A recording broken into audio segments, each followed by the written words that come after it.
Bonjour à tous, on espère que cette fois-ci c'est la bonne pour notre reprise des vidéos juridiques et on va traiter d'un sujet qu'on estime être récurrent puisqu'on a beaucoup de questions autour de ce thème, c'est la vétusté des logements. Alors c'est une matière que Sylvia maîtrise parfaitement.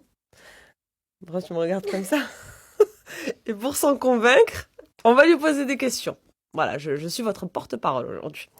Alors Sylvia, y a-t-il une définition en matière de vétusté? Oui, c'est tout ce qui va concerner l'usure normale des matériaux et des éléments d'équipement d'un logement. En gros, c'est la vieillesse Ok, merci. qui touche tout le Tout monde. le monde, toute chose. Bon, on va pas partir dans un débat philosophique. Alors, quelle est la loi qui régit en fait les droits et obligations du locataire et du bailleur en la matière?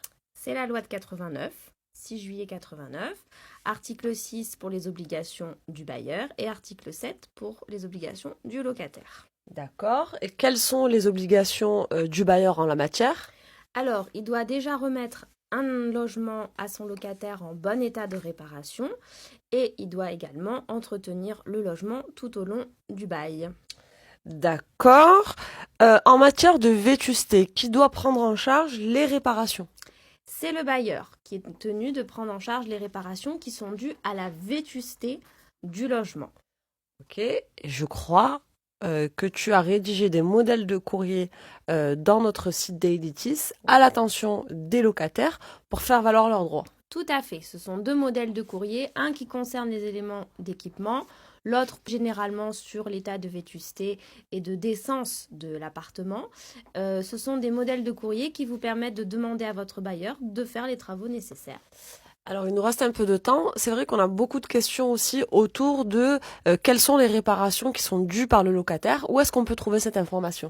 Alors, effectivement, le locataire doit maintenir le logement en bon état de réparation locative et il y a un décret de 87 qui liste les réparations locatives euh, En la en matière. la matière.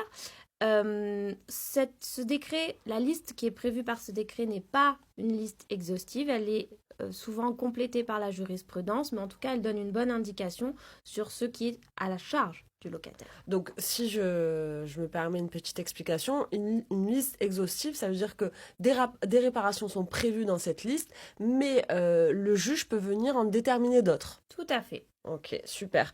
Donc on va vous faire d'autres vidéos sur le sujet. Là, on a fait une première vidéo sur les obligations locataires-bailleurs. On va faire une autre vidéo.